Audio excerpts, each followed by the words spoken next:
So I recently did some Giving Tuesday videography work, but I'd worked on this project with the same client last year, same project. But this year I did something that I didn't do last year, and it's something that I usually have a lot of hesitation, nervousness about, and that is that I priced myself at the rate that I believe that my time and my creativity is genuinely worth, based on proven outcomes, based on the level of care and intention that I put into my work. Charging what I believe my work is worth has always been really hard. Like, it's a struggle because when I do, I feel like I'm scamming people. And it's not because of the quality of my work or my experience or lack thereof. It's the attachment that I have to my work. It's the way that as a creative I feel about the work that I do. I am almost always meh about the stuff that I do. Like, do I like it? Yeah. Do I think it's good? Sure. Could it be better?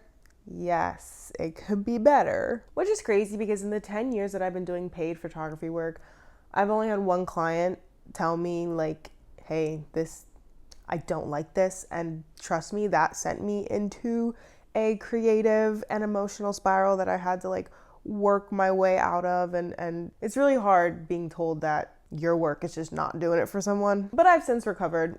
I've healed. It's really as simple as my taste exceeds my skill.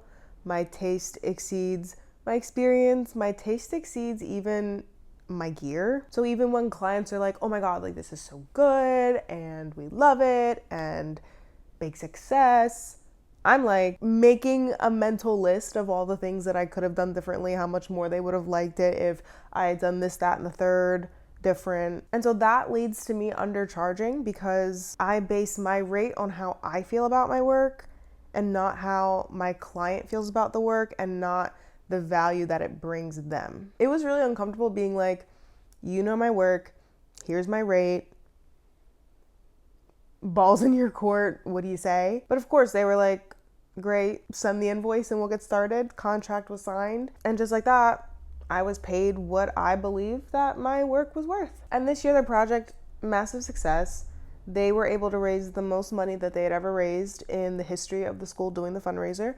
Last year, it was the same situation, most money they had ever raised. Staff loved it, faculty loved it, the board, people, everybody loved it. Everyone had such high praises to speak of my work, which makes me obviously feel really good. Even though there were some things I'm like, oh, that could have been different, or oh, next time I'll do that differently.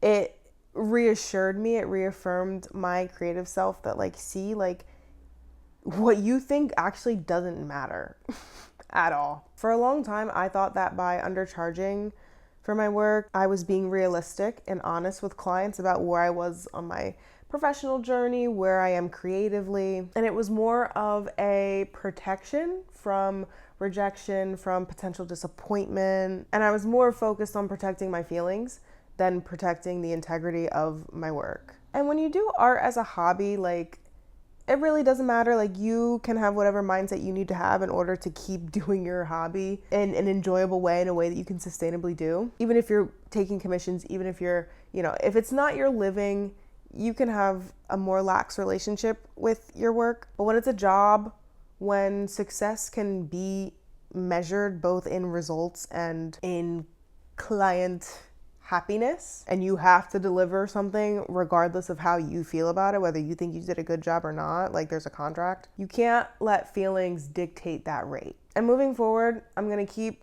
charging my professional rate because that is what my creative self deserves. That's what my work deserves. I deserve a livable wage. Oh my God, like how many times can artists deserve livable wages, even if other parts of myself have not yet caught up to that belief yet. I think the uncertainty around pricing is something that every professional, semi-professional goes through. You don't want to charge too much for your work because you want the work, you want the experience, you want the job, you want the stuff for your portfolio, and you're afraid of being told no. But on the other hand, you are a business, you do have overhead, you have things that you need to pay for. Every part of the process comes at a cost to you, whether it's buying and maintaining gear, whether it's insurance, whether it's travel. Like if the client isn't paying the cost, you are paying the cost. And sometimes the cost is worth eating. Are there times where I'm like, you know what, this is worth doing at a discounted rate, this is worth, like being more lax about things, because in the long term it will pay off. But if you're doing it professionally, if you're doing it for a living, you can only do that but so many times. You can't make that a routine thing. So I was put to the test again because I'm working with same client, different department, and it's another short-term creative project that I was asked to step in and do for someone else. And I still felt hesitant about the number that I gave them. Even after saying my affirmations, knowing full well that I deserve to be paid fairly for my time, it is still terrifying to give them a number that feels big. It's really scary advocating for yourself. It's scary advocating for your work. You have to be vulnerable. You have to be brave. And so the imposter syndrome has not gone away, even after, knowing that, last time it worked out, last time you said your rate and they were like, great. I know that this mindset is something that I'm going to have to continuously manage. Something that I will have to continuously commit to standing by with every single quote that I give. If you are a professional or semi-professional, if you make a living doing any sort of working for yourself, you have to price yourself. I'm very curious if the imposter syndrome ever went away. If there's ever a time where you're like, no, I got this. 10 grand, take it or leave it. Because I know this is a very common thing to struggle with, but it still feels so, you feel very lonely. It's a very because when you're given advice by older people, because I have been, I've talked to established creative professionals and they all say, the advice is simple. It's double, triple your rate. I don't even know what you're charging, but whatever it is, double it or triple it. They say it every time. It's their number one piece of advice. So I know that it is a hump that we have to get over, but I'm just very curious if that feeling of nervousness, feeling of uncertainty of are they going to say yes? Is this crazy? Do I actually deserve this? Is my work worth this? Does that go away? I don't know.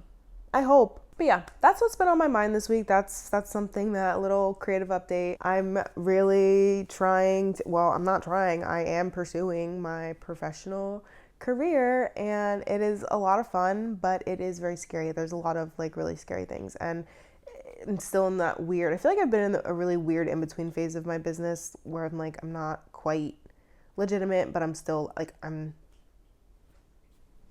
it's there. Yeah, that's my little update. Hope you guys are advocating for yourself, advocating for your creativity, advocating for your time, not letting anybody tell you what you are worth. You tell other people what you're worth, and you are able to stick by it. And we'll all get through this together.